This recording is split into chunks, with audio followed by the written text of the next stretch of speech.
मैं आलमी हर्बल दवाखाने की जानिब से आपके खिदमत में हाजिर हूँ। और जाने कोड़ा छाल को क्रास्टिक, फ़ारसी में तीवाज और कई दूसरी ज़ुबानों में इसको अलग अलग नामों से जाना जाता है। इंद्रजों तलक के दरख्त की छाल खित्ते से आती है। इसे तेवाज खताई कहते हैं। ये छाल मोटी रंगत की, गहरी और हल्की होती है, मगर इसको चबाने से ज़ुबान सुर्ख नहीं पड़ती। चूँकि इस दरख्त की लकड़ी सफ़ेद और नरम होती है, इसलिए सहारनपुर में कुंदाकारी के काम में इस्तेमाल की जाती है। मिजाज गर्म खुश्क बदरजा दोयम। मिकदार खुराक: ताज़ा छाल का रस 10 से 20 बूंद, बशक्ल सफ़ूफ 5 से 10 रत्ती। और इसका इस्तेमाल नक्सीर बंद करने के लिए ये अक्सीर है। इसकी धुनी खून के सैलान को रोकती है।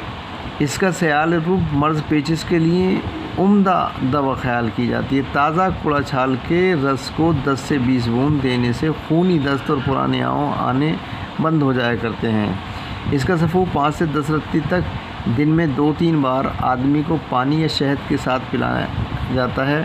खूनी बवासीर, कसरत हैज़ और खूनी इसहाल को नफ़े बख्श है और गैर सिम जहरीला नहीं है। आप भी फ़ायदा उठाएं। वीडियो अच्छी लगी हो तो लाइक और सब्सक्राइब करें, घंटी का बटन दबाएं ताकि आने वाली मौजूदा तमाम वीडियो आपको मिलते रहें, आप उससे फ़ायदा उठाएं। इजाज़त दें, फिर मिलेंगे किसी दूसरी अच्छी वीडियो के साथ। आदाब।